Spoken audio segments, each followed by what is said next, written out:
so much for joining us today. We are so excited to have you here with us. This session, Practical Approaches for Supportive Housing Staff, Understanding Weight Stigma, and Supporting Recovery for All Body Sizes, is sponsored by the Washington Healthcare Authority Foundational Community Supports Team in partnership with Rutgers School of Psychiatric Rehabilitation and Counseling Professions.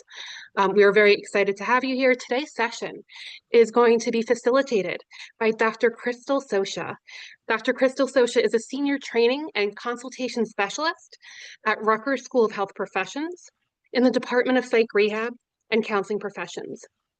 Crystal's primary role includes providing in-person and remote training, consultation, and technical assistance to New Jersey agencies that provide community support services. She has over 10 years of experience in the behavioral health field, delivering trauma-informed, culturally responsive, gender-affirming services, and supporting diverse individuals in building a life worth living. Before joining Rutgers, she provided recovery-oriented services in supportive housing, intensive in-home and in-community supports. She worked in community mental health centers, integrated primary care, hospital systems, as well as private practices. Dr. Sosha's research interests include mental health services, addiction, anti-racism, anti-oppression, and social justice. Please join me in giving a warm welcome to Dr. Crystal Sosha. Thank you so much for that absolutely beautiful introduction. Very grateful to be here with you all today in this month's webinar. As Amy had shared, Understanding Weight Stigma and Supporting Recovery Across All Body Sizes, Practical Approaches for Supportive Housing Staff. This is a topic that's very near and dear to me and a passion topic of mine, so I'm hoping that you'll feel the same by the end of this. We just wanted to add a note about the use of automated note-taking bots or similar tools during our events or meetings that do require prior approval. Unauthorized use of such tools is prohibited to ensure the privacy and confidentiality of all attendees. Also, any recording that is created through AI is not recognized as an official recording of this session. We do reserve the right to exit trainees from the training if they are using AI to take notes without prior approval or using AI to record the session. Before we begin, just some basics. You have the ability to connect to your computer audio. Your video is available as well, so whatever feels comfortable. If you are on camera, please do your best to keep yourself muted and be in an appropriate background and dress. We do reserve the right to mute your video at any point, but again, do feel free to respond to me throughout this presentation using the chat. We'll have some polls and interaction and would love to make this as interactive as possible. This webinar is being recorded and you will receive a copy of the presentation sent out to you by the Washington State Healthcare Authority. And so before we begin, just wanted to add a bit of a disclaimer, but maybe I'll just check in with you all. I realize we have a smaller group today, checking in with how everyone's doing and how you're feeling. Feel free to let me know in the chat. I like using emojis or whatever feels right for you. Words, faces, emojis, whatever feels right. Let me know how you're feeling today, and then we'll transition into a little bit of a disclaimer. Sleepy. I see a sleepy emoji. It's halfway through the week. Oh, some smiling with the hearts. Emojis are also like so up for interpretation, so perhaps I'm interpreting it a little bit differently than you.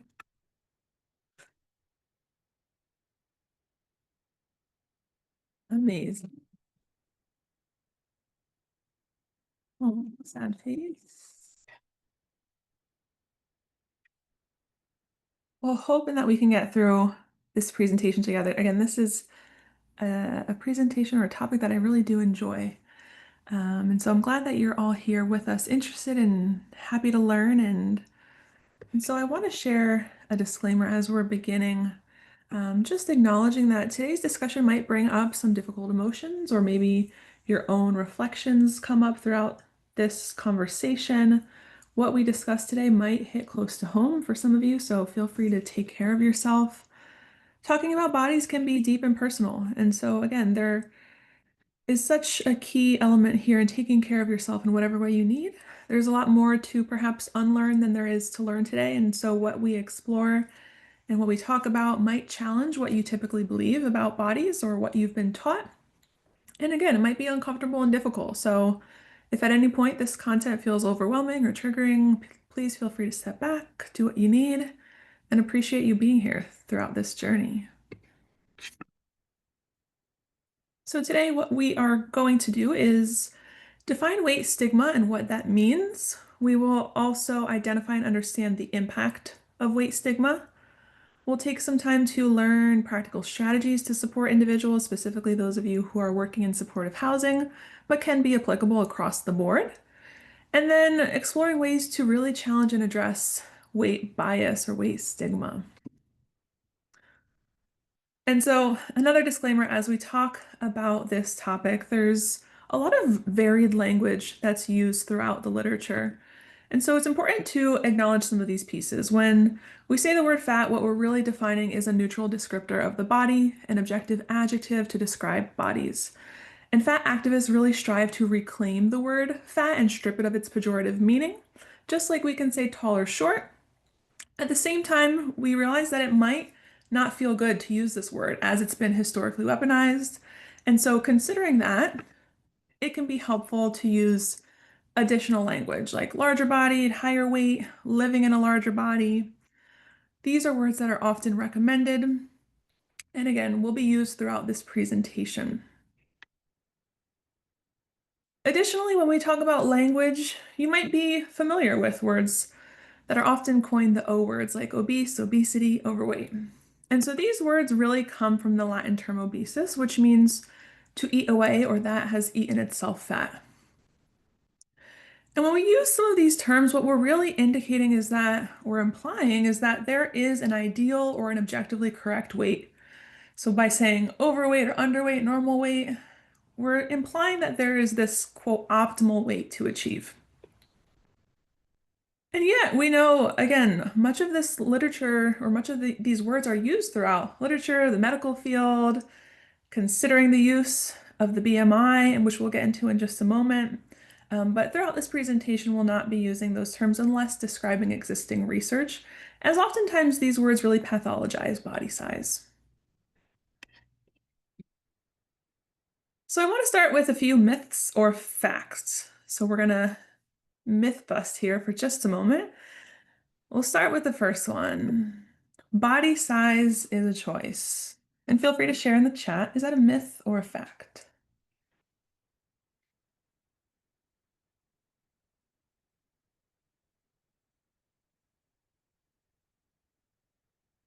Seeing a bunch of myths in the chat.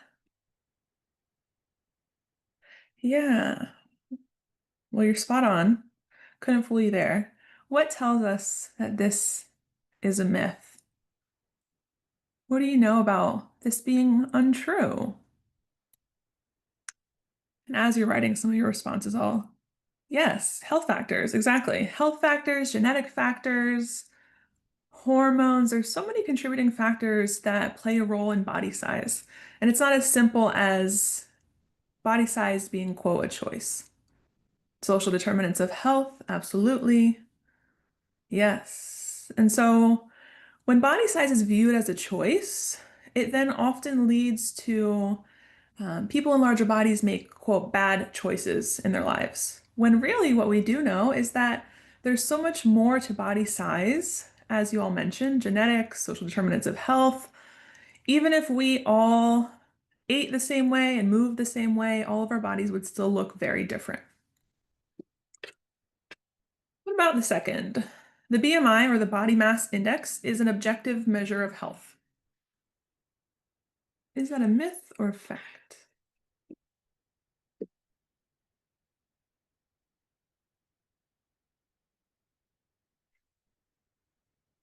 Seen a few myths.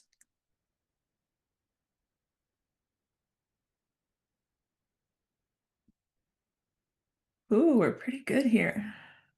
And maybe you're already Familiar with this? Absolutely. So, this is another myth. There's a lot of literature, especially even from the American Medical Association, that warns caution in the use of the body mass index because it's a flawed measurement.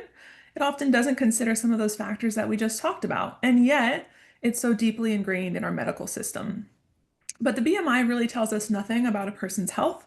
It tells us nothing meaningful about a person's health. It says nothing about body composition, physical strength, activity, metabolic fitness, let alone behavioral factors. And so that's so important to note when we know how often and how common the BMI is used.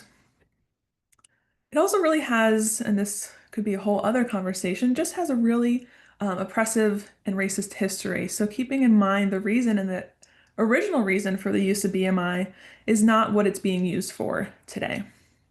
There's some really great books out there by Sabrina Strings, Fearing the Black Body, which I'll share at the end, that speaks more to this specifically. The third, is this a myth or a fact? People in larger bodies are unhealthy.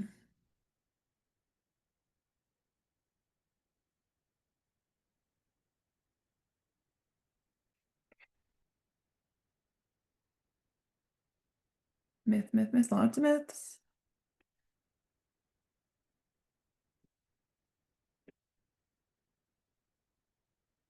Okay. Yeah. We're again spot on with this one. And maybe take a moment and define health for us. What does it really mean to be healthy? How would you define health? And so when we break that down, we know that health is often used as justification for weight stigma. And so we know that people of all body sizes can be healthy or unhealthy. People in thin bodies can be healthy or unhealthy. And so how would you define health? What does health really mean to you?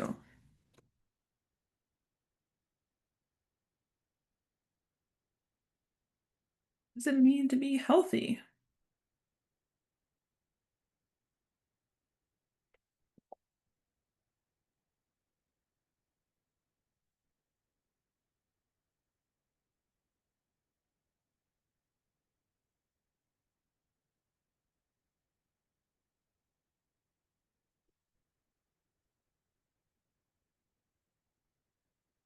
Ooh, I love that one. The ability to participate in activities one finds meaningful. Yeah. Having several chronic health conditions, Crystal, I think about, when I'm healthy, my lab work, my blood values are coming back within range. Hmm. Yeah. Maybe blood markers tell you that you are healthy. See, being healthy mind, body, and soul. Maybe it's situational and subjective. Yeah. A state of complete physical, mental, and social well-being. Yeah, I kind of think about those 8 dimensions of wellness. If we're able to feel some satisfaction and improved quality of life in these areas, maybe that to us means that we're healthy. And so I really love the combination of all of these as we're really defining and looking at this presentation, just keeping that in mind. And healthy as in feeling content, happy, stable. Yes. So we're really debunking this myth that health is not equivalent to body size. Activity levels are in line with the individual's goals and lifestyles. And everyone's got different goals. And so whatever, excuse me, this person really enjoys, whatever you enjoy, that is your own subjective measure of health. And so keeping that in mind that each person, even the people that you're working with, might define healthy and unhealthy in different ways. And so we want to be mindful of not imposing our own beliefs and values on this person based on our own definition of health. Our last one, weight loss will solve all of your problems. Myth or fact?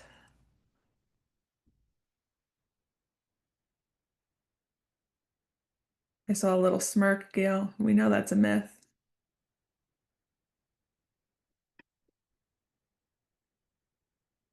Myth! Exclamation point. Yes. This myth really does imply that weight loss is the key to happiness, self-esteem, success, that if you're able to live in a thin body or a certain body size or the scale measures a certain number, then you'll be happy. And we know that that's just not true. And so there's a lot of beliefs around you just need to lose weight and that weight loss is just this simple matter of quote willpower, then again really ignores those complex factors that contribute and influence body size that we just talked about. And so I'm glad that we're all on the same page here. And so some of this might feel quite familiar to us. Maybe some of this is validating or affirming in other ways. And so when we think about weight stigma, what comes to mind? How might you define weight stigma? And I will add a caveat in the next slide. There's several slides, or I'm sorry, several terms that also align with this word. So for the sake of this presentation, we'll just use the word weight stigma. But what does that mean?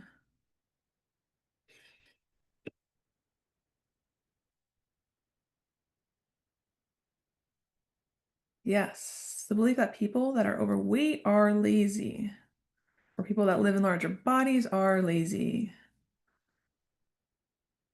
And that is so prevalent in the literature. There's a lot of really damaging beliefs out there by medical providers, by healthcare professionals, by counselors, clinicians. And so that's one part of it, absolutely. And so I'll get into what it really looks like. And so again, there are several terms when we think about weight stigma. Oh, I see applying stereotypes without knowing the person. The belief that being overweight is a choice and that exercise and dieting can fix the issue. Quote, fix, yep. That people who are underweight don't eat or have an eating disorder. Making assumptions of abilities based on weight. Yeah. Yeah, so this idea that because you look a certain way, I already have, or this person, I will say, this person might have these preconceived notions about what it means for you to live in your body without even knowing you, without knowing anything about your health history, without knowing anything that you might even be someone who runs marathons. Like they don't know anything about you, and yet there's this character, moral, and health failing kind of attached to this person in a larger body. Discriminatory comments about people with body weight and size. Yeah. And so a lot of this is exactly correct. So when we think about weight stigma, what we're really looking at is the discrimination or prejudice directly against people who are perceived to have higher levels of body fat. And there's various forms in which this comes in. So this could be direct, meaning being called a derogatory name, like it's pretty blatant and overt. Indirect, so this might be more subtle, and could look in a variety of ways, but keeping that in mind of how indirect might look like someone's being stared at while eating in public if they live in a larger body. Environmental, so the spaces and places that are not conducive for people who live in larger bodies, and they are intentionally created in such a way for thin bodies. And so the environment itself has a lot of problematic furniture, seating, think about trains, planes, buses, office furniture, doctor's offices, workplaces, anywhere that you go. The design of really public infrastructure is possibly uncomfortable or even accessible for people in larger bodies. And so then this really reinforces the idea that larger bodies are, quote, out of place or should be made to feel inconvenient. And this is really just problematic thinking and belief systems. And so we'll get into why that's problematic, but I have a sense that you all here might understand why that is. I would also like to add for the purpose of this presentation, when we're looking at weight stigma and we're referring to these similar terms like weight bias, sizeism, fat phobia, fatmesia, anti-fatness, we're really looking at the oppression of fat bodies. And I'm adding that because I know there's, sometimes the misunderstanding around thin bodies, but thin bodies are not historically oppressed. And so we want to keep that in mind when we look at this presentation, that this is really the prevalence of anti-fatness or the belief that fat bodies just shouldn't exist in society. So the prevalence of weight stigma. Rates of weight-based discrimination have remained steady over the past 50 years and even increased over the last decade. I mean, think about all of the advertising for weight loss supplements, GLP-1s, for many reasons, of course, that are now marketed for weight loss. There's always a new approach to weight loss that exists and that remains prevalent throughout society. By age 6, girls start to express concerns about their weight, shape, or size. And about half of teenage girls and a third of teenage boys engage in behaviors to control their weight, whether it's dieting, skipping meals, purging, any other kind of disordered eating behaviors. And so we know that 40% of adults at some point in their life have experienced a form of weight stigma. And this again varies whether it's direct, indirect, environmental, regardless of their body size on the spectrum. And so keeping that in mind that maybe you are someone who's experienced weight stigma and how damaging that can be. So I want to take a minute to take a poll here. You can either scan this QR code or go to pollev.com/crystalsosha953. Amy, if you could type that in the chat for me, that would be great. And you'll see a few options in response to this question. Do you believe weight stigma is more pervasive in certain settings? And you'll see the option yes, especially in healthcare and the media. And let me know if this is working for you all. Yes, but it's everywhere. No, I don't think it's more common in certain settings. And then the last option, I'm not sure, never thought about it. Let me know if that's working for you all.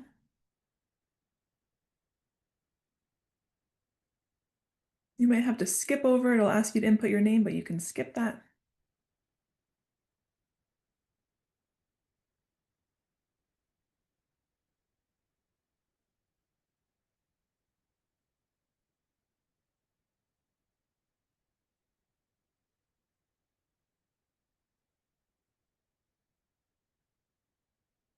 Or do I have the wrong question up? Let's see. Just a moment. I love technology. Give me just a second.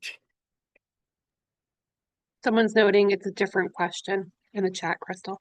Okay, just updated. If you refresh your link. Sorry about that. There we go. So double click that link once more.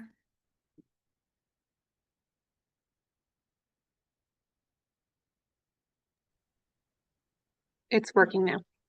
Yay, thank you, thank you. Bear with me as I circle back over here. Give us just another few seconds. Yay, this is working too. Fun. It's a bit cut off, but you'll see where we land as we are completing this question. Do you believe weight stigma is more pervasive in certain settings? Most of us are landing yes, but it's everywhere, including social circles and workplaces. Yes, especially in healthcare and media, where unrealistic standards are often portrayed. And that is so true. I mean, we live in a society that is so driven by the thin ideal, and so it does often carry those unrealistic standards. Just another second. Seeing where we land here again, really acknowledging that this is so true. And so there's so much pervasiveness of weight stigma throughout almost every realm of society. And so I'll move on over, if I could, to my next slide here. Where do you see weight stigma show up? And I'll talk about some of these, and maybe you'll agree with these. But let me know where you see weight stigma. So the first, employment. And so we know that people in larger bodies often face a variety of stereotyping, discrimination, bullying, bias. And this is, again, existing in almost every realm of society. When we look at employment, let me open up my chat here. People who live in larger bodies are viewed as less suitable for the job. They're less likely to also receive a promotion. There's only a few, last I was doing my dissertation on this topic, and at the time there was only one state, Michigan, that banned weight-based discrimination in the workplace. I think more states are beginning to add this into um, some of their policies and procedures, but this was true for Michigan at the time for both recruitment and retention. And so, hoping that this transitions across more states, but just know um, it is not part of typical policies. In healthcare, we see providers spend less time with individuals who live in larger bodies, which results in spending less patient-centered care and often focus on weight or weight loss. And so because they hold these negative attitudes or stereotypes, they are very quick to jump to interventions that promote weight loss. Or they're very quick to focus on, well, the reason for your presenting problem is due to your weight. And so that really reduces people's willingness or ability or desire to utilize healthcare settings and providers. And then that in turn delays some of their preventative care screenings. In education, we know that people in larger bodies experience physical pain and discomfort in classroom settings, whether that's through seating or doorways. And actually, this results in a poor learning experience. Makes sense. If you're uncomfortable and you're not finding the seat to be accessible for you, of course, it's going to be difficult to learn. Interpersonal relationships. So we know that people who live in larger bodies also encounter weight-based teasing, pejorative comments from partners, friends, families. We know in the media that individuals in larger bodies often serve as objects of humor, ridicule, stereotyping. Think about TV shows that are really aimed at weight loss. Historically, we know shows like The Biggest Loser that are just inherently problematic. Or even My 600-Pound Life, this kind of portrayal, again, using a fat body as the object of humor. And then also, weight loss is often really glorified. So, this idea that it's such a beautiful thing to lose weight and that people should be aspiring to lose weight. And then through public health. So, there's a lot of these what are coined as tough love or fat shaming strategies that are used to promote weight loss with this undertone of, I'm only saying this because I care about you, or we're only doing this because I want you to be healthy. And so this undertone has, again, really damaging effects. Are there any other areas where you see weight stigma that maybe wasn't listed here that you might have seen or might have happened to you or someone that you've worked with before that you've noticed? Anything that's missing from this slide here?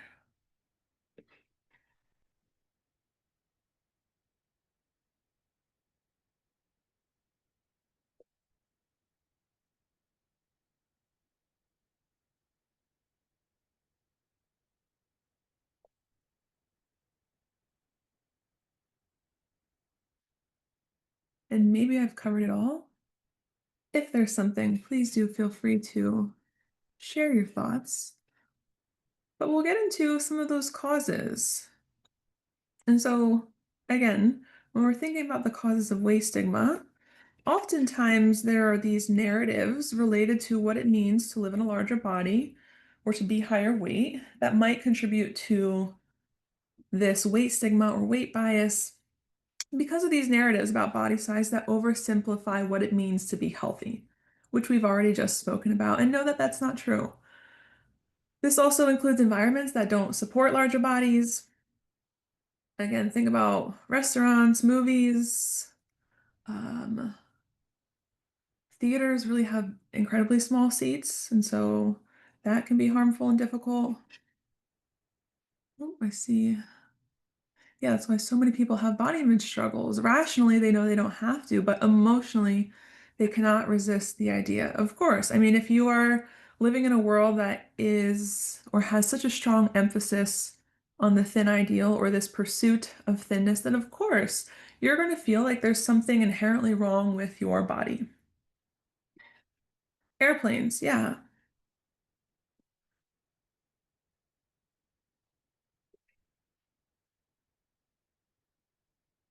Yeah, sometimes it's also associated with religion, this belief around it's a sin to live in a larger body. Media perpetuates some of these negative stereotypes. Again, sometimes there's cultural and societal norms. I mean, thinking about more so US culture versus cultures that maybe perhaps really admire or idolize larger bodies. What we see throughout media and societal norms, we know, fashion trends or think about some of this really comes from like economic factors. So when there's a lot of prosperity and abundance, perhaps it's good to live in a larger body, but or I'm sorry, the opposite. If food is scarce and maybe people who are wealthy only have access to it, then people want to strive to live in this larger body. But if food is abundant, then maybe the thinness is the ideal. And so, really acknowledging the ways in which economic factors play a role in how society has shaped over time, as well as those historical and social factors. So, again, historical oppression, marginalization of certain body types. At times, it may have been, quote, good to live in a larger body. Other times, it may have been, quote, bad to live in a larger body. And this just exists throughout the history of time. A lot of these things are also really connected to race, gender, class, religion was mentioned. And so keeping those things in mind as we move forward. And so if we know there's so many causes and there's all this existence of weight stigma, then why do people go on a diet? What's some of the reasons people claim to go on diets or do go on diets?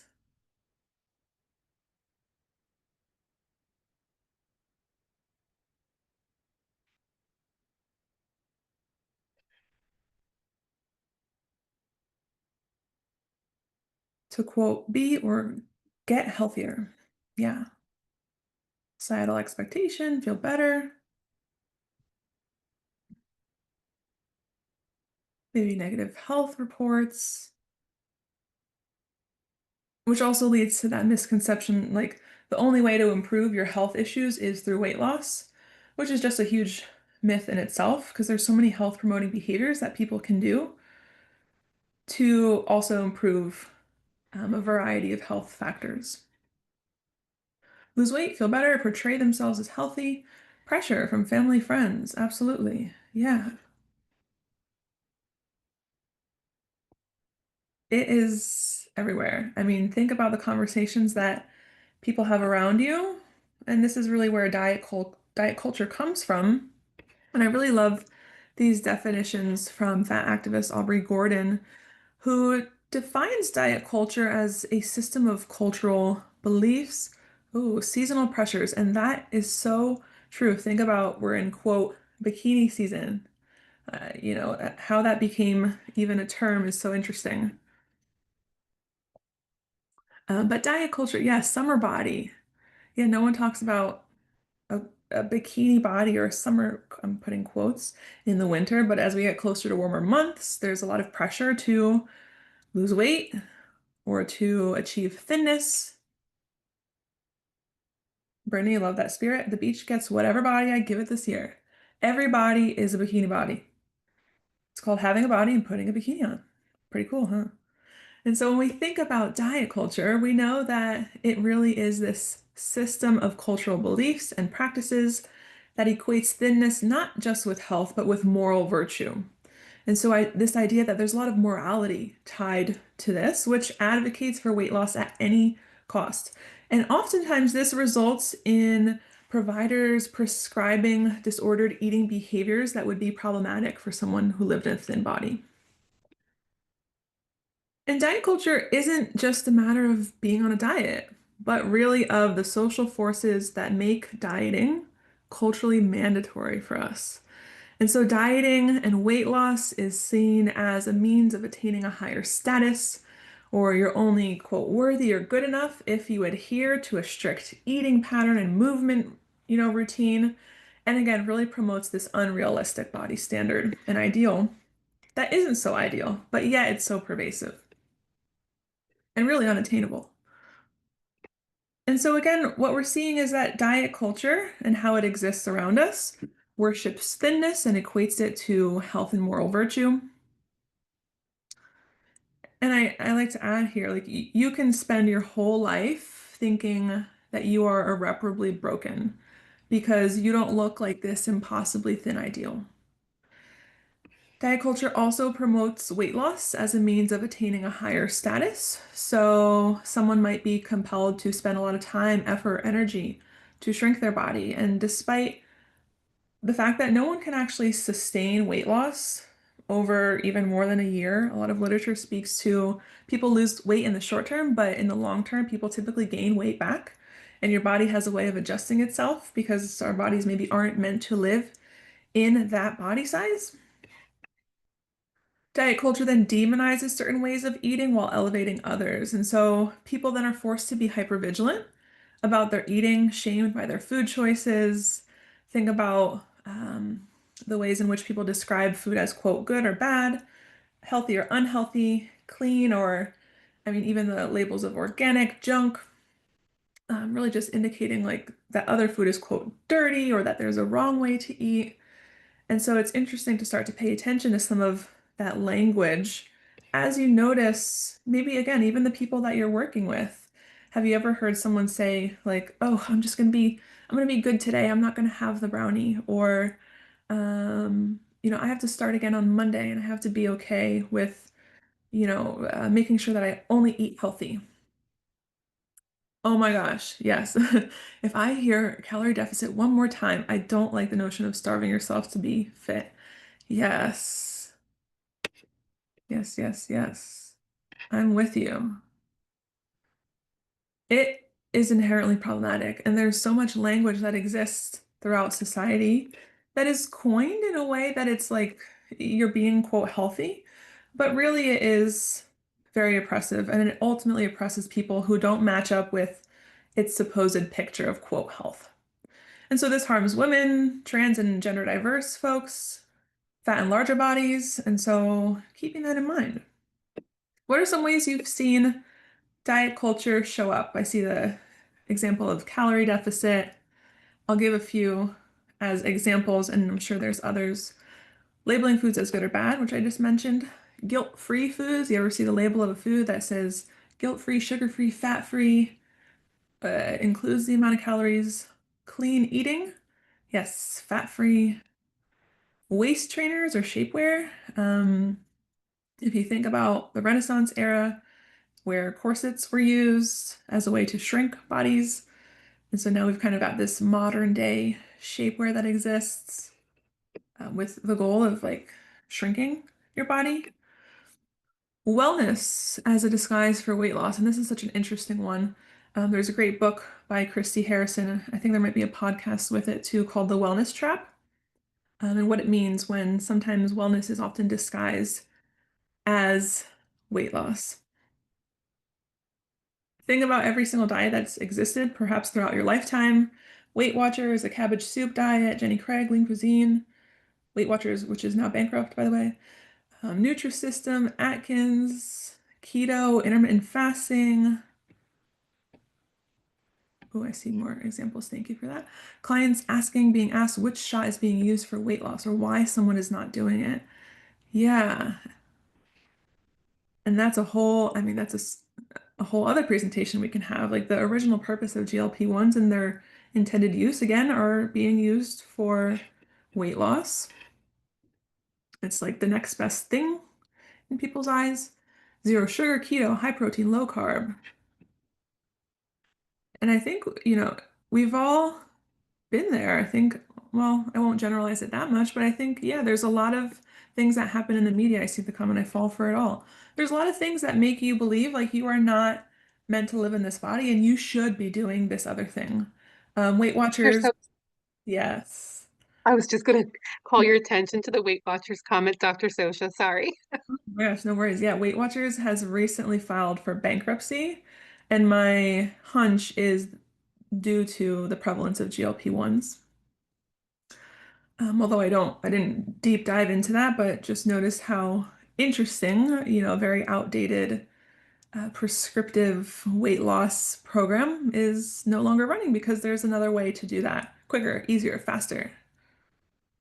And so a lot of this is really speaking to the idea that or what I'd really like to highlight is that our bodies are not intended to be projects to be fixed.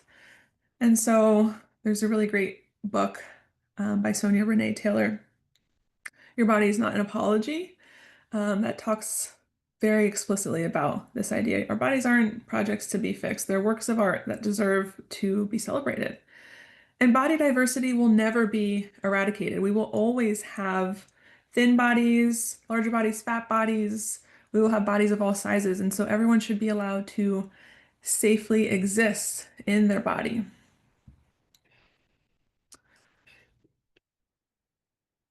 Amy, I see your comment. Yes, diet culture is influenced by beauty standards rooted in patriarchal oppression. Partially so, yes. I mean, there's so much really damaging history to diet culture itself and to weight loss fads and trends. I'll share some of my favorite resources at the end. I'm here for another poll. I'll have to make sure it works. Let's see, just a second.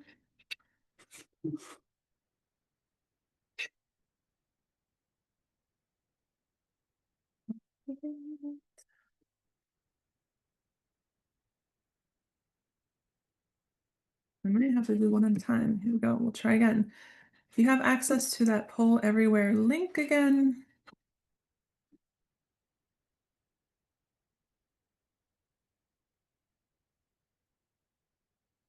let me share my screen once more. My apologies. Okay. So hopefully you'll be able to scan that QR code. And the first question you'll see might not prompt you to the second one, but it really asks how often do you encounter situations where weight loss or dieting is encouraged or pushed onto maybe the people that you're serving by their medical providers. And so you have options for frequently, occasionally, rarely, never, maybe you don't see it at all. Maybe someone you're working with has a very weight inclusive, weight neutral provider.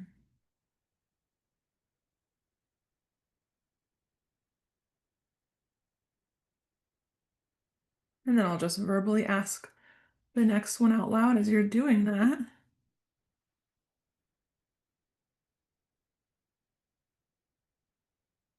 Ooh, shout out to the people who never see that from their client or consumers or participants' medical provider.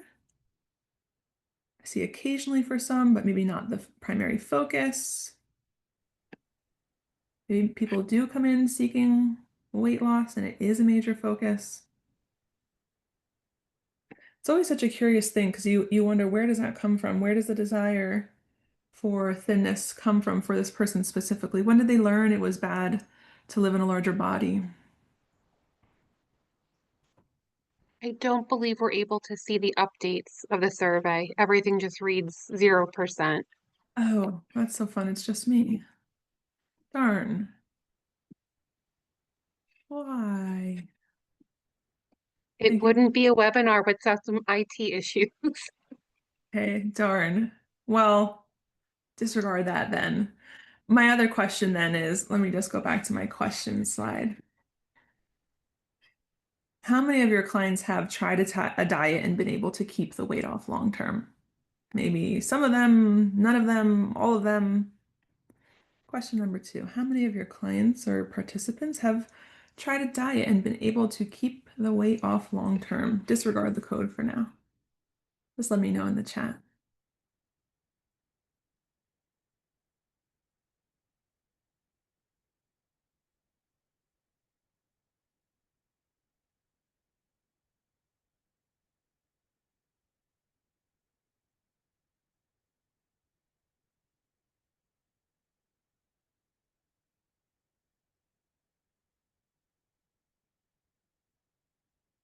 See several, including myself.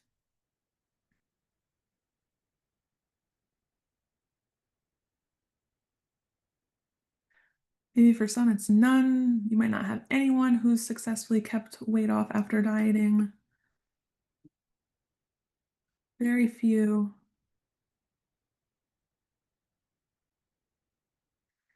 And so we know that that's so true. a lot of diet trends specifically are unsustainable. And yo-yo dieting, or this repeated weight loss, weight gain, is actually more harmful than the weight loss itself. And so when we talk about yo-yo dieting, it actually perpetuates the notion that living in a larger body or fatness must be, quote, fixed. And so the more that people yo-yo diet, the more that they're at risk for developing other medical conditions, and they're probably at risk for greater cardiovascular disease risks, higher blood pressure. And so those are things that aren't often talked about because it's just so normal or normalized to go on a diet. And really just outlines these components here. But there's a lot of literature that really speaks to people being unable to sustain that weight loss over a long period of time, like I mentioned. And it's usually within the first 6 months. There was a really large study that talked about maybe almost 12 or 13,000 participants in this study who tried a variety of diets, including, keto, the Mediterranean diet, the cabbage soup diet, South Beach, paleo. And many of them lost weight in the first 6 months, but few of them were able to maintain that weight loss in the year follow-up or the 2-year follow-up. And so again, really perpetuating the idea that weight loss doesn't work and bodies are really focused on shrinking, and yet it's just not working. So how much do you think weight stigma contributes to mental health challenges in the people that you're working with? And options: a lot, somewhat, not much. Maybe you're not sure or didn't maybe realize. And it's so important to acknowledge our own perhaps privilege if we're someone who lives in a thin body and how that might impact our work with someone who lives in a larger body or is higher weight.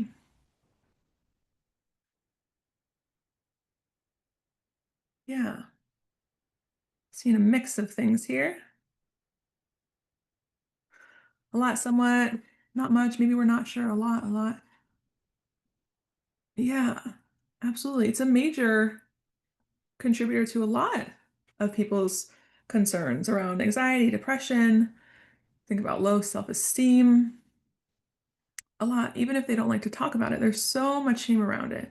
Yeah, and I invite you all to have conversations around weight stigma and what it's like for someone who might live in a larger body and what it's like to exist and move in the world. Because it's so important, especially if there is a lot of shame, as we know. And so weight stigma, of course, impacts people on the psychological realm, physical and social realm. So people who experience weight stigma actually report higher rates of depression, anxiety, substance use, suicidality, self-harm. People who experience greater weight stigma also experience greater disordered eating behaviors and eating disorders. And this ultimately leads them to actually avoid mental health services because we see in the literature that weight stigma is actually prevalent amongst mental health professionals. And I won't say all mental health professionals, but it does exist because some mental health professionals carry some of those myths that we talked about in the first slide. The physical impact, so again, risk factors for inflammation, stress. We know when our body is stressed, we're at risk for higher levels of cortisol, blood pressure because of the impact of weight stigma. Socially, maybe people are rejected by peers, have a lower quality of interpersonal relationships. Maybe you're alienated, discriminated, excluded. There's a bunch of studies. If you're someone who wants to nerd out like me and read, I'll share these resources at the end. But there's a lot of really great literature about this impact, and yet there's still so much push for weight loss. Amongst clients, so this is specifically studies that talk about weight stigma in mental health. And so many of these individuals that I'm kind of summarizing here were not seeking treatment for an eating disorder or disordered eating behavior, but those who were seeking treatment for an eating disorder, disordered eating behavior were still met with the same amount of weight stigma from their providers. So oftentimes we hear mental health professionals sharing that weight is the reason that they're depressed, or your body size is the reason that you're always anxious, or your weight is because of the reason you can't make any friends. And so that is prevalent in conversations amongst mental health professionals. There's often mental health professionals were seen to use shame as a technique. So, someone who was living in a larger body and experiencing binge eating behaviors was told that their arms would fall off from diabetic necrosis if they continued to binge eat. Horrifying, yeah. Mental health professionals shared their own dieting successes, said things like, well, I tried the keto diet or I tried the paleo diet. Have you tried that? It really worked for me. There it is again, yet referred to their favorite diet. Treatment recommendations were centered around weight loss, even if weight loss or weight and body size was not brought up by the client. And so the therapist or mental health professional clinician is now implying, okay, since I think that you're depressed because of your weight, what we're going to do is help you lose weight. And this person has no desire to do that. Maybe this person didn't bring up anything related to discomfort in their body, and yet there's such a strong emphasis on weight loss. This was something that was shared by an eating disorder professional, actually, to someone who was in uh, undergoing eating disorder treatment. They said or implied this idea that they won't be able to love themselves if they're fat, and that at this eating disorder facility, don't worry, we won't make you fat here. And so, again, this shame associated with what it means to be fat or live in a larger body. And yeah, we don't do that here. Another, fatness is indicative of trauma, and healing trauma will result in weight loss. And so a lot of this shows up that people believe, well, our body is so stressed, and that's why we carry so much weight. And if you just heal your trauma, you will lose all that weight. And maybe there's some research on this, and yet we know how damaging just comments like this are for someone. And again, really, again, idealizes thinness. The last one, and probably the most damaging one. So, a client shared a story about having their therapist chair break underneath them. And the following week, she was offered as a replacement a lawn furniture instead of a furniture or a chair that was size inclusive or accessible for this person. So, that's always something that I like to add. And this is will be shared in just a moment. Some of those resources, when you think about accessibility, it's so important to have seating and furniture that supports higher weights because we should not be replacing a broken chair with lawn furniture. And so, experiencing or the anticipation of experiencing weight bias actually led clients to miss appointments or terminate early. So, no longer see this provider entirely. So, whether they experienced it or even if they felt perhaps this, sometimes it's referred to like internalized fat phobia, the idea that they feel this anticipation of what their provider might say to them, they decided not to engage in treatment overall. And so, acknowledging how that can be so challenging too. And so we like to talk about a shift. So oftentimes in the medical profession, in the healthcare profession, there's this weight normative or sometimes called weight centric approach to care. And there is now a shift, which has existed for quite some time, and hoping more people will join this side of the weight neutral or weight inclusive approach to care. And I'll talk about those too. So the weight normative or weight-centric approach to care really focuses on weight loss. And again, really prescribes eating and weight control practices for larger body people that would warrant an eating disorder in a thin person. It emphasizes that weight can be controlled. And so if only you had the willpower, if only you had the determination, there's a strong emphasis on like you can do it yourself.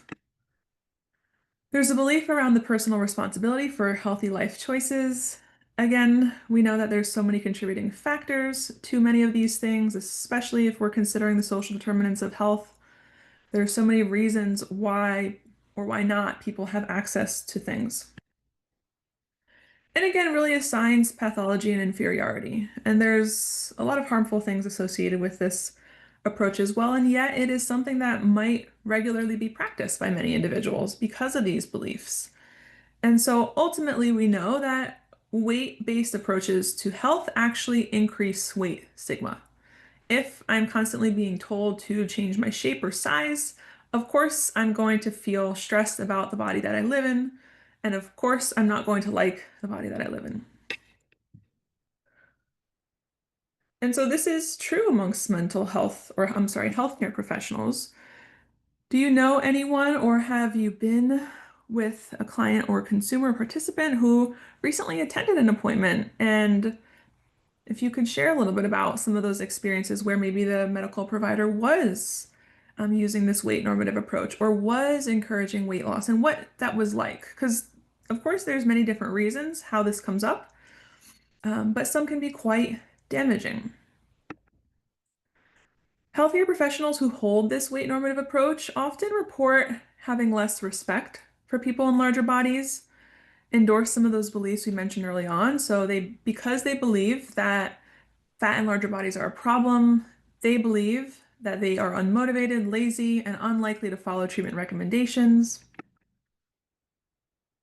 This was another study just talking about if any of these individuals have ever experienced weight bias by their doctor and other providers. 69% of them said they did, in fact, experience weight bias by their doctor, with over half reporting bias on multiple occasions, 46% by nurses, 37% by dietitians, and 21% by mental health professionals. And so I'm saying this because it does exist across the spectrum. It's not only by medical professionals, it's not only by nurses or dietitians. Health and mental health care professionals are not immune to some of these biases. And so keeping those things in mind.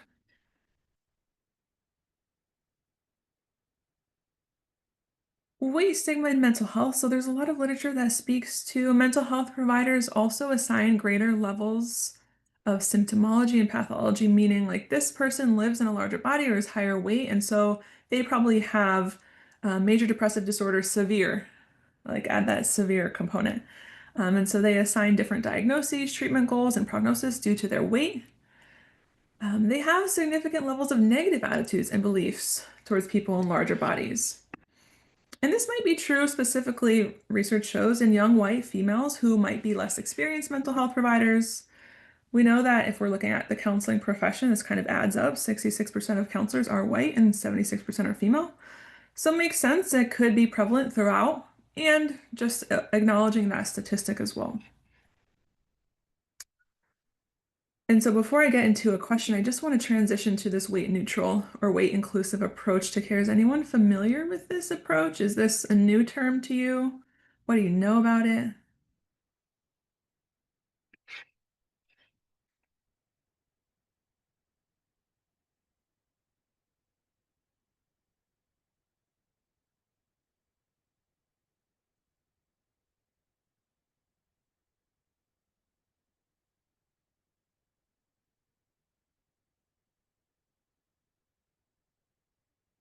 Never heard of this. Okay, perfect. New information. So the last half hour, we'll talk about the weight neutral approach and how to support individuals.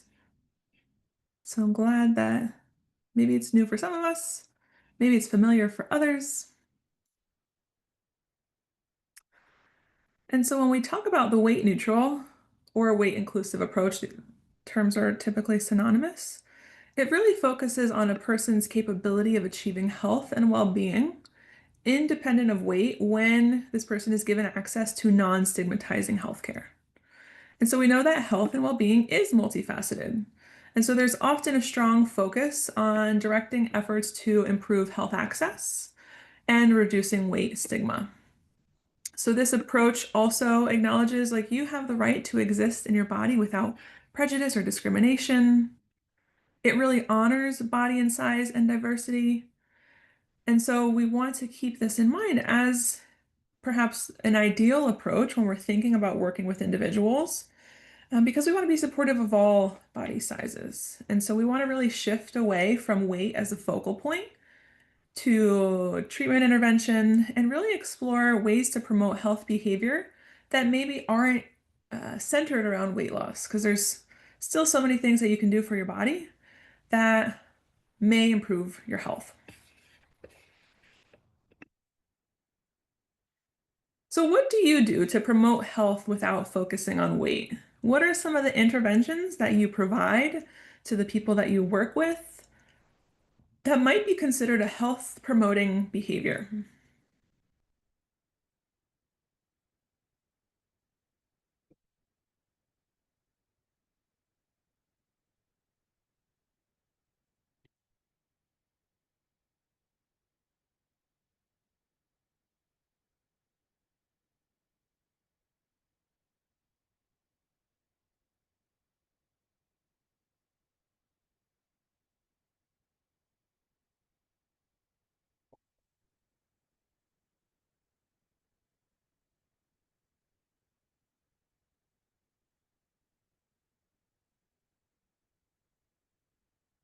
I swear this is not a trick question.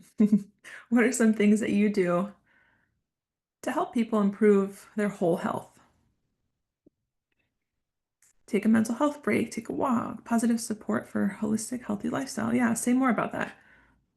I ask them what they want to focus on. I have a client with multiple diagnoses. Sometimes it's a relief to them being able to talk about other health conditions they find important. Yeah.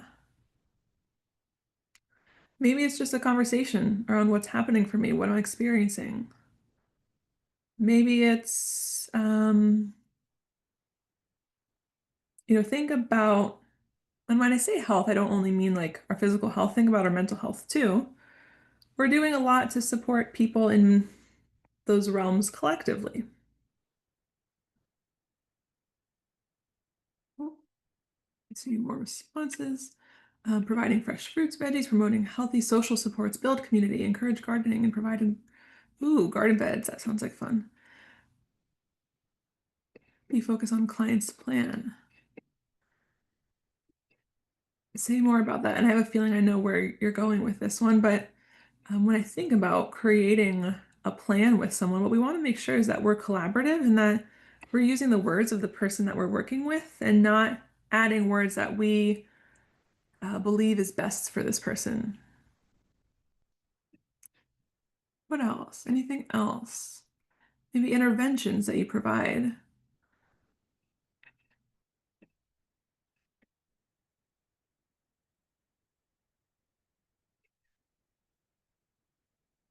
Offer to have food bank deliveries to their home, and if offered, meet with a nutritionist so they can understand what foods will promote their overall health while supporting their conditions. Yeah, I often recommend connecting with a registered dietitian to support someone, especially if we want to be mindful of like not practicing out of scope.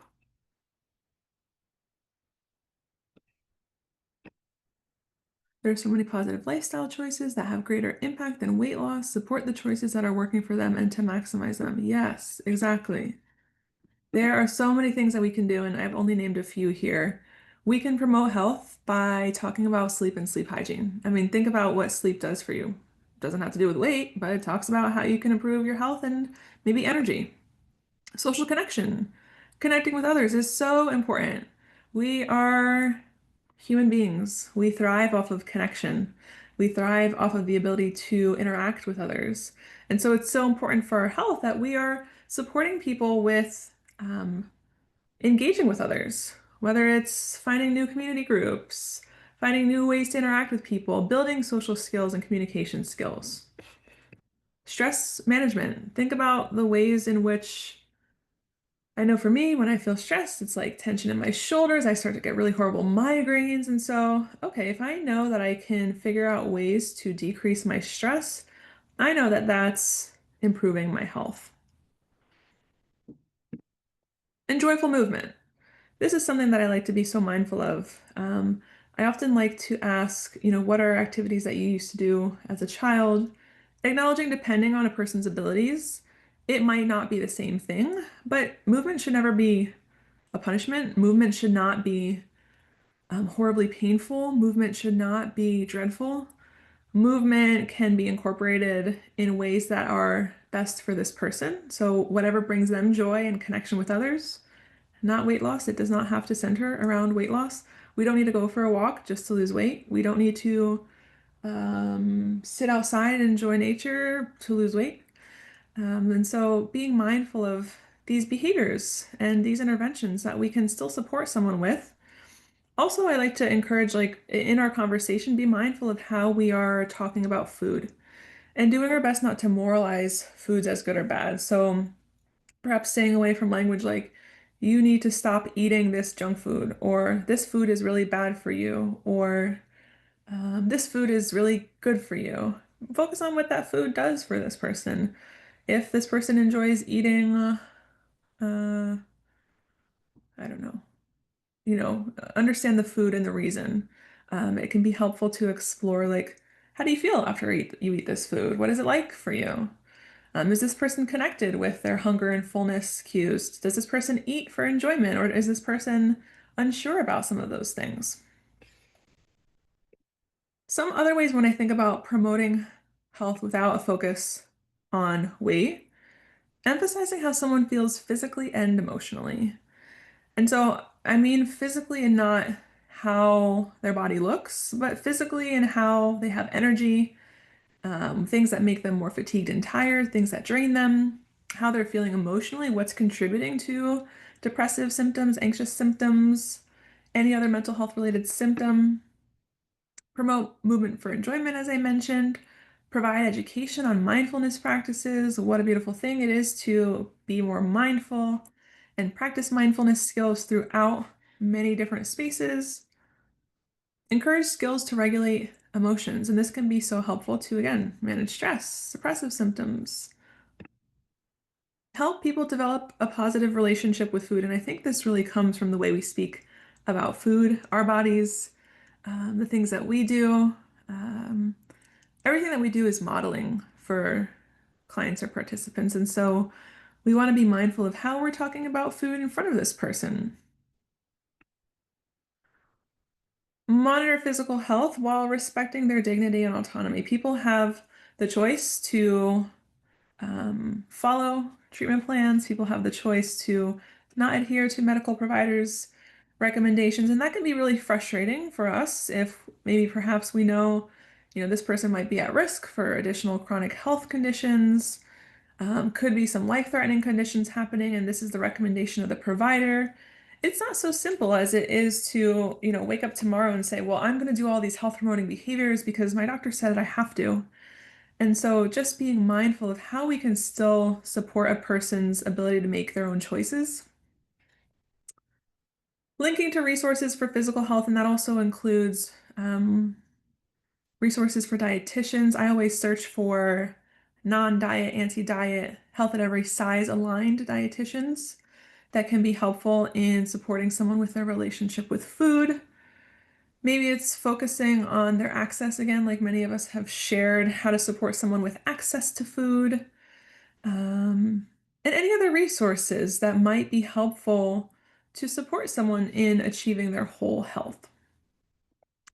I want to share an example because I think this comes up quite often. And so imagine that you are working with James. James is diagnosed with major depressive disorder and is actively working on finding employment. He wants to improve his physical health so that he has more energy while he's working a shift. You ask him about what he eats in a day, and he tells you that he likes to have a chocolate chip cookie after dinner before bed. He said it makes him happy and he really enjoys ending his day this way. You tell him that he should stop eating cookies because they're bad for him and could lead to a lot of health problems. How could you approach the situation differently? What might you do?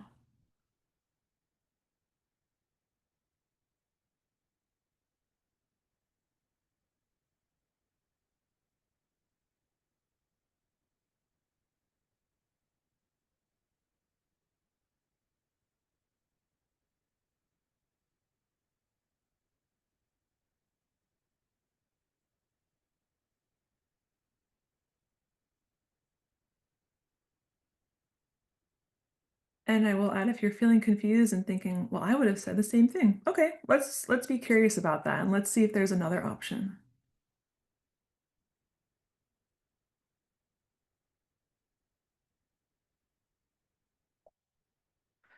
Yes, ask him about his social life, social connection, and what he does for fun. Yeah, he's looking to have more energy. He's looking to improve his physical health. Maybe that means that he can do things with his friends.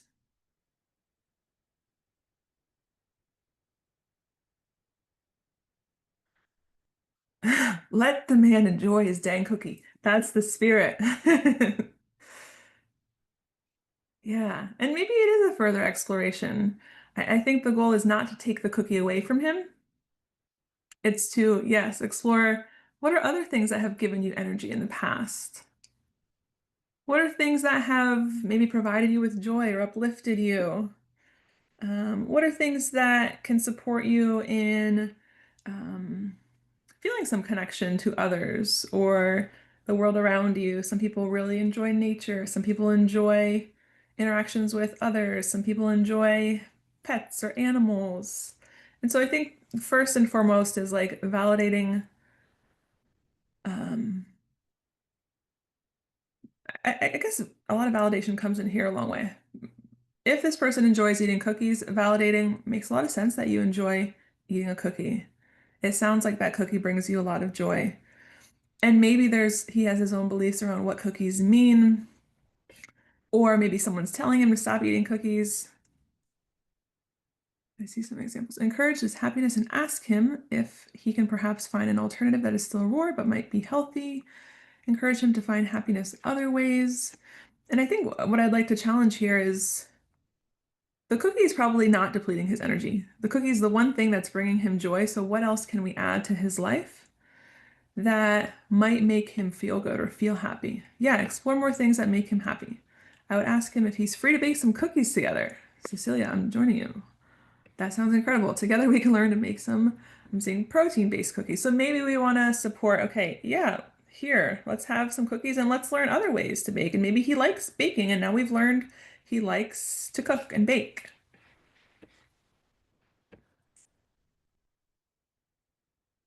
Yeah, I would use mindful disclosure to build a therapeutic alliance as I enjoy good cookie as well. Yes. I love a good cookie, chocolate chip, crispy on the outside, soft on the inside. I totally get it. It makes you happy. He loves ending the day that way. So instead of focusing on his weight, as weight being the reason for his um, lack of energy, maybe explore other ways that he can enjoy activities, whether it is joyful movement, whether it is spending time with friends, whether it is, doing things with other people that are more nourishing rather than depleting. Maybe exploring other areas in his life that are really draining to him. How can we manage stress? How can we support some practice of skills or mindfulness? Because it sounds like he's really listening to what his body needs. He's like, I like to have a cookie after dinner. I'm with, I forget who that was that said, let the man have a cookie. Cleo, yeah, let the man eat his cookie. And let's not take away this person's joy. This one cookie is not impacting his physical health. Let's explore other ways that he can celebrate or nourish his body or do joyful things without changing that cookie.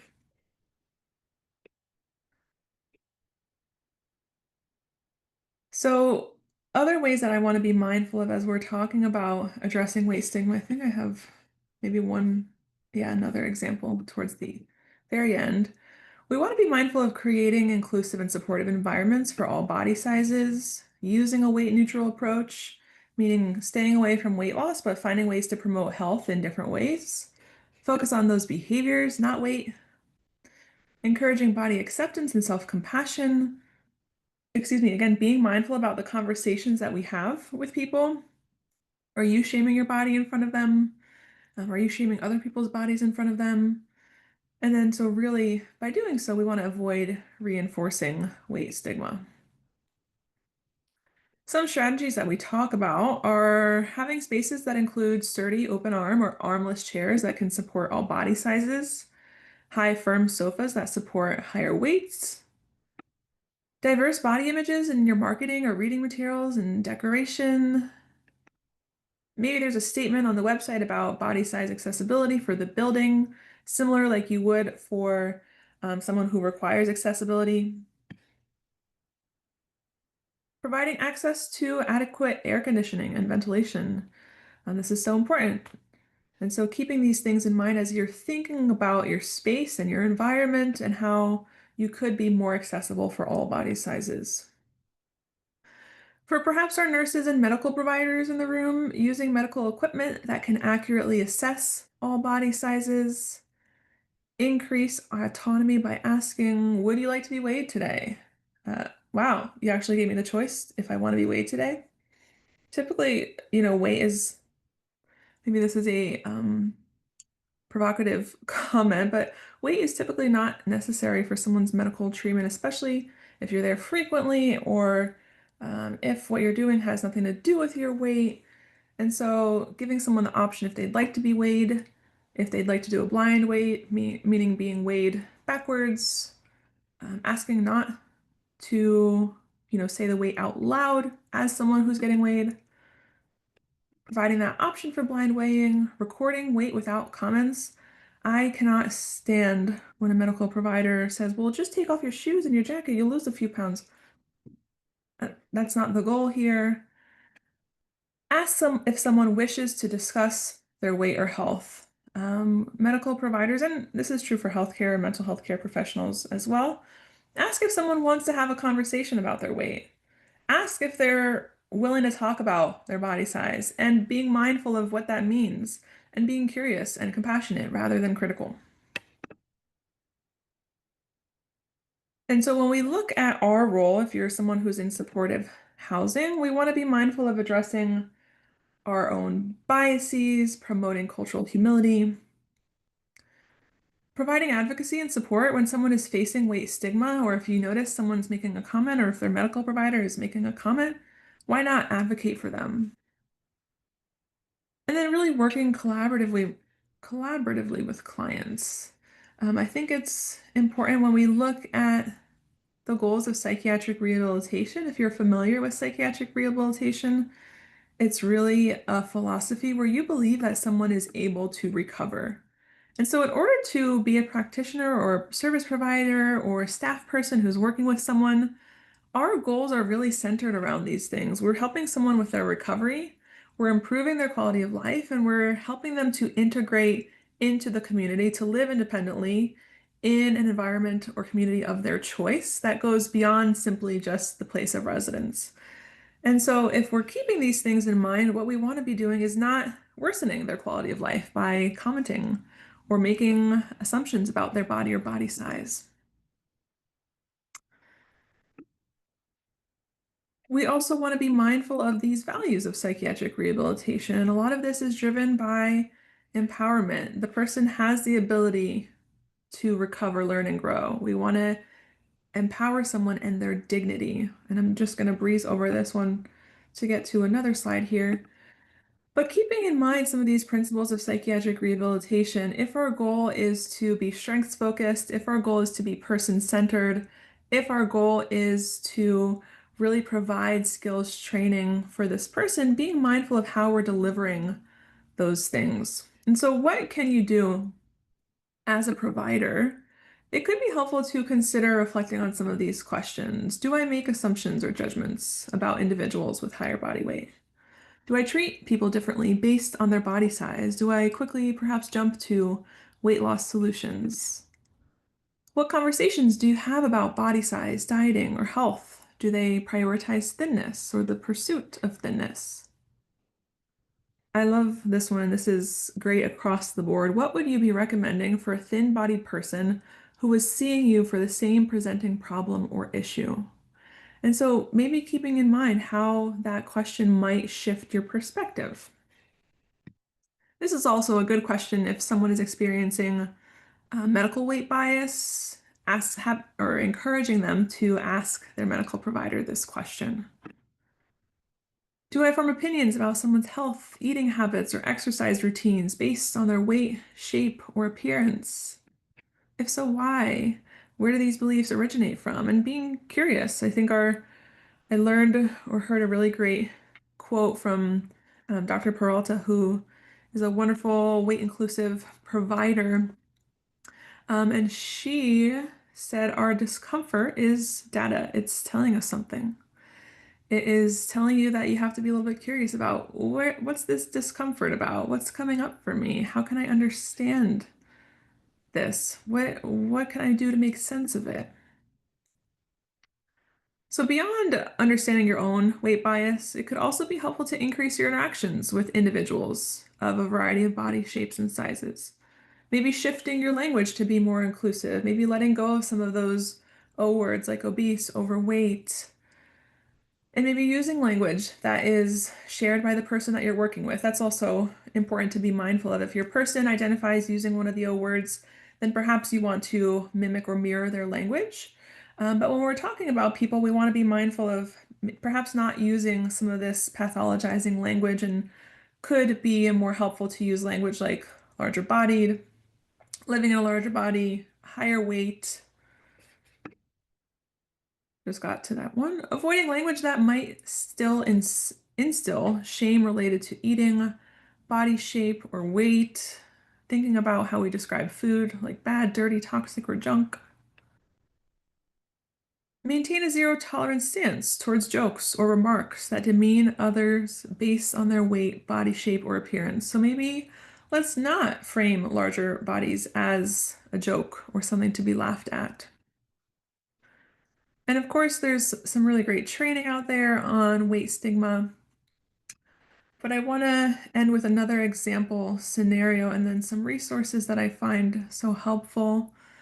So let's say you're working with Jenna. Jenna is diagnosed with bipolar disorder and is on a stable medication regimen, but she has noticed weight gain as a side effect of her medications. She feels self-conscious about her body and is worried she is unhealthy because of her body size. She often considers stopping her medication due to this side effect. Perhaps what can you do in your role if you're someone who's supportive housing staff or any role that you are in at this present time? What can you do to support Jenna? And thinking from, again, this weight inclusive or weight neutral approach to her health.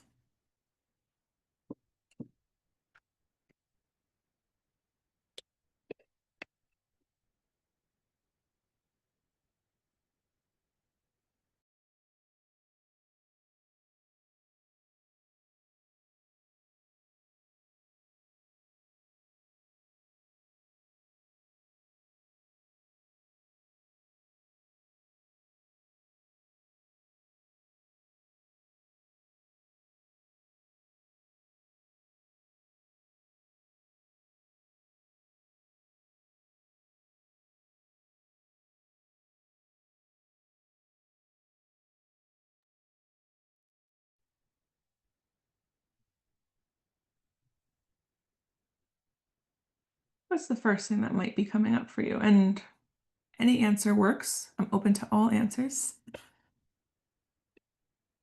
I see.